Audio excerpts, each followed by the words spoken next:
Assalamualaikum warahmatullahi wabarakatuh. Apa kabar semuanya? Mudah-mudahan kita semua dalam keadaan sehat walafiat. Amin. Pada kesempatan kali ini kita akan belajar tema 2 subtema 1 Mapel IPS. Ya. Nah, ini yang kemarin tentang proklamasi. Ini lebih ke IPS ternyata. Nah, bukan ke bahasa Indonesia. Jadi kalau yang sekarang ini nggak akan saya jelasin lagi. Silahkan tonton video yang sebelumnya. Kita lanjut saja ke halaman 5 mengenai membaca naskah proklamasi, ya, yang kemarin dibaca oleh Presiden Soekarno pertama waktu proklamasi. Nah, ini ya, ini yang udah diketik oleh Sayuti Melik nih. Proklamasi kami bangsa Indonesia dengan ini menyatakan kemerdekaan Indonesia. Hal-hal yang mengenai pemindahan kekuasaan dan lain-lain diselenggarakan dengan cara seksama dan dalam tempo yang sesingkat-singkatnya. Jakarta, 17 Agustus tahun 45. Atas nama bangsa Indonesia, Soekarno-Hatta. Ini kalau mau dengar suaranya Pak Soekarno, silakan di-scan QR code-nya. Ya, kita lanjut saja ke halaman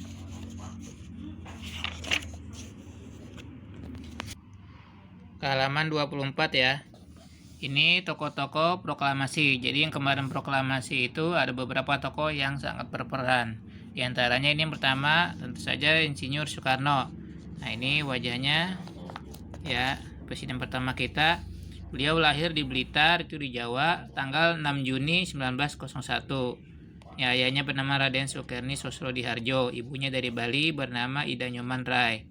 Nah, sejak dulu dia dikenal sebagai pemuda yang cerdas dan pemberani. Nah, dia gelarnya insinyur, kan IR. IR itu kepanjangannya insinyur, karena beliau lulusan dari Sekolah Tinggi Teknik di Bandung. Nah, sejak dulu beliau terlibat dalam organisasi perjuangan. Ini pernah memimpin Putra, Cuo Sangiin, dan PPKI. PPKI itu Panitia Persiapan Kemerdekaan Indonesia. Pada tanggal 1 Juni 1945, Insinyur Soekarno juga tampil sebagai pembicara dalam sidang BPU PKI. Ini Badan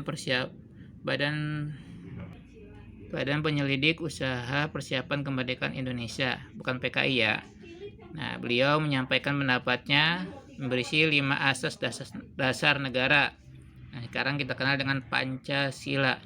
Panca itu 5, sila itu dasar ya. Di antara isi Pancasila adalah masukan dari beliau. Selanjutnya, yang kedua, Dr. Andes Muhammad Hatta. Ini beliau lahir di Batu Ampar, Sumatera Barat, 12 Agustus 1902. Beliau dikenal sebagai anak yang taat beragama. Gelar sarjananya ini Dr. Andes ini dari negeri Belanda. Ya, beliau sekolahnya di Belanda. Nah, beliau juga aktif dalam BPU PKI yang tadi bersama Pak Soekarno. Nah, terus PPKI diganti dengan PPKI. Nah, ketuanya kan Bung Karno. Nah, Muhammad Hatta ini sebagai wakilnya. Jadi emang dari dulu sering berdampingan antara Insinyur Soekarno dan Hatta. Pada tanggal 16 Agustus 1945, Bung Hatta berperan dalam menyusun naskah proklamasi. Nah, yang tadi saya bacakan itu diantaranya adalah buah pikiran dari Pak Hatta. Pada tanggal 17 Agustusnya, beliau mendampingi Bung Karno dalam upacara proklamasi kemerdekaan. Nah, ini Bung Karno dan Bung Hatta dijuluki sebagai proklamator Republik Indonesia. Selanjutnya Ahmad Subarjo. Nah, ini walaupun kalian jarang kenal, beliau juga tokoh yang sangat berperan. Ahmad Subarjo ini lahir dari Karawang, Jawa Barat. Ya, beliau ini dekat dengan petinggi militer Jepang seperti Laksamana Maeda. Jadi beliau itu penghubung antara Soekarno-Hatta dengan pemimpin militer Jepang, khususnya menjelang proklamasi kemerdekaan Indonesia. Nah, ini wajahnya Ahmad Subarjo.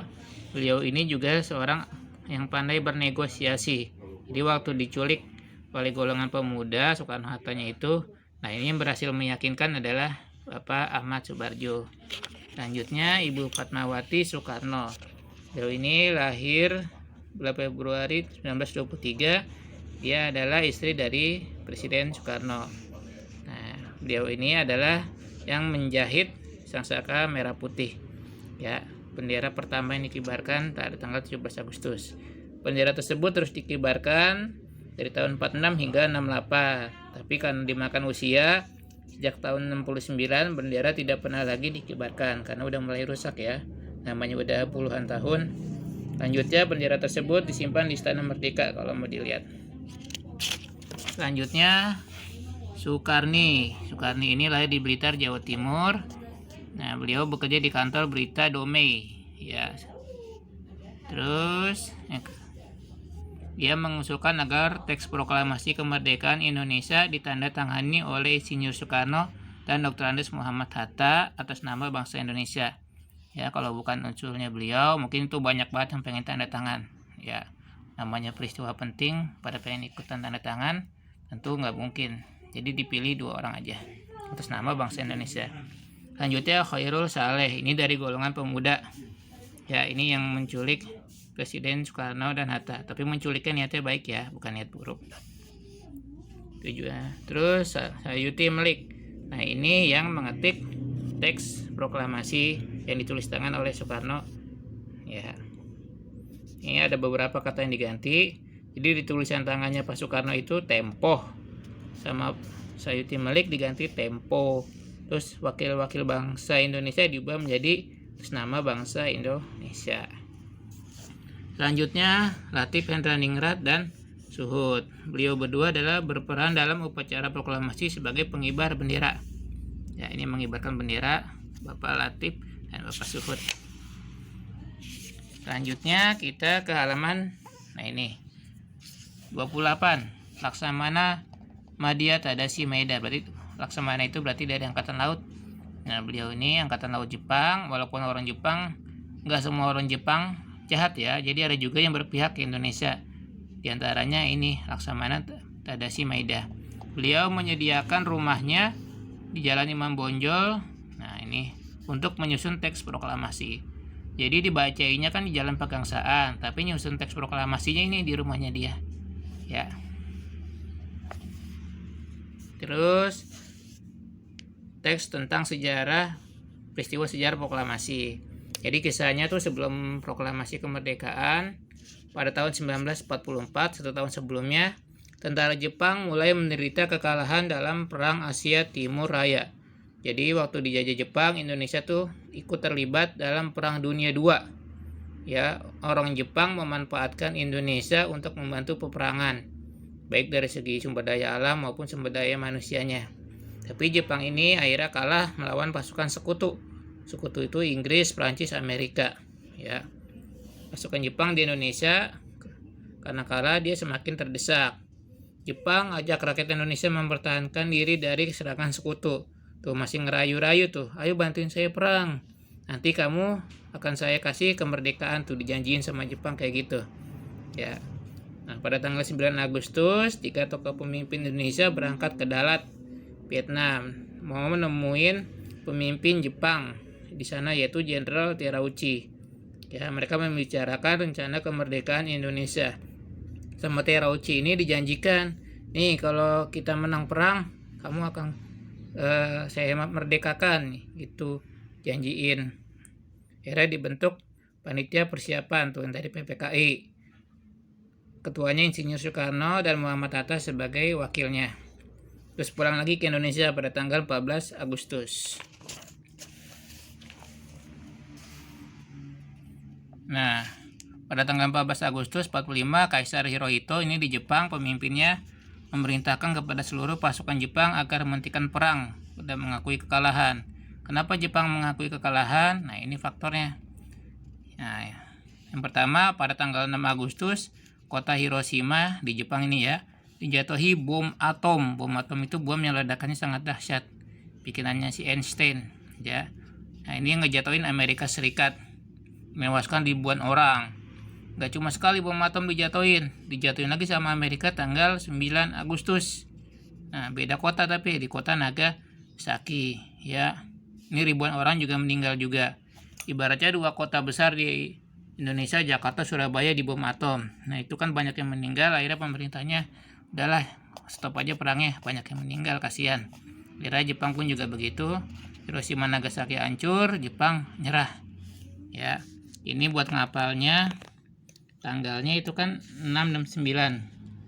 Nih 9 itu kan kayak kebalikannya ya, 6 9. Kota yang pertama Hiroshima, Nagasaki, Hina ya, ingetin aja tuh Hina, tanggal 6 dan 9 Agustus 45, karena biasanya ditanyain tanggal 6 itu yang dibom kota mana. Terus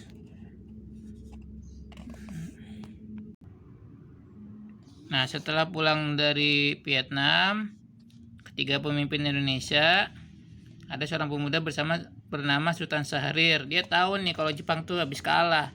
Jepang kan nggak ngaku-ngaku ke Indonesia kalau dia habis kalah. Biasa aja gitu dia. Indonesia nggak tahu. Nah, ternyata ada orang Indonesia yang tahu. Dia ngomong ke Pak Soekarno dan Pak Hatta, Pak Hatta, ini Jepang udah kalah. Ayo kita buru-buru proklamasi kemerdekaan. Nggak usah nungguin orang Jepang. Mereka aja kalah, gimana mau nolongin kita? Ya, ibaratnya dipaksa supaya cepat membacakan proklamasi. Terus Bung Karno dan Bung Hatta dan generasi tua belum bersedia mengambil sikap karena khawatir akan memancing konflik dengan pihak Jepang. Jadi walaupun pihak Jepang kalah, tentaranya di Indonesia masih cukup banyak. Takutnya kalau dia menyatakan proklamasi diserang sama Jepang. Golongan tua mikirnya seperti itu. Tapi golongan muda enggak. Mereka pengennya buru-buru Indonesia proklamasiin diri. Udah biarin aja Pak, kita proklamasiin aja, nanti gimana aja. Terus tapi karena Bung Karno tidak mau, masih pengennya berdiskusi dulu nih di sidang PPKI. Udah kita rempukin dulu, jangan buru-buru. Nah, akhirnya golongan muda gemes, akhirnya Pak Soekarno dan Pak Hatta diculik, dibawa ke Rengas Dengklok, Karawang, Jawa Barat pada tanggal 16 Agustus 45. Tujuannya untuk menjauhkan Bung Karno dan Bung Hatta dari pengaruh Jepang ya. Diculik dan buru-buru merdekain sama golongan pemuda. Nah, kan rada bingung juga tuh, pemimpinnya diculik orang Indonesia. Nah, muncullah Ahmad Subarjo. Nah, Ahmad Subarjo ini ngomong sama golongan muda, meyakinkan golongan muda, tenang aja, iya nanti gue jamin deh merdekaannya nggak lama-lama, nanti gue ngomong sama Soekarno sama Hatta ya, tapi ini bebasin dulu gitu. Jadi setelah bernegosiasi akhirnya setuju. Jadi Presiden Soekarno dan Hatta balik lagi ke Jakarta. Jadi peristiwanya tuh 15, 16, 17 Agustus tuh padat. Banyak begadangnya para pemimpin negara kita, mikirin rakyat ya, mikirin kemerdekaan. Makanya kalau jadi siswa jangan ragu untuk berjuang, belajar. Malam belajar nggak apa-apa, perjuangan kita tuh nggak sebanding dengan perjuangan para pahlawan ya, mereka berjuang lebih keras daripada kita. Nah, di saat merdeka seperti ini, tugas kita adalah belajar dengan sungguh-sungguh, meneruskan cita-cita para pejuang untuk membangun bangsa Indonesia. Sekian, kurang lebihnya mohon maaf. Jangan lupa klik like, share, and subscribe. Sekian, assalamualaikum warahmatullahi wabarakatuh.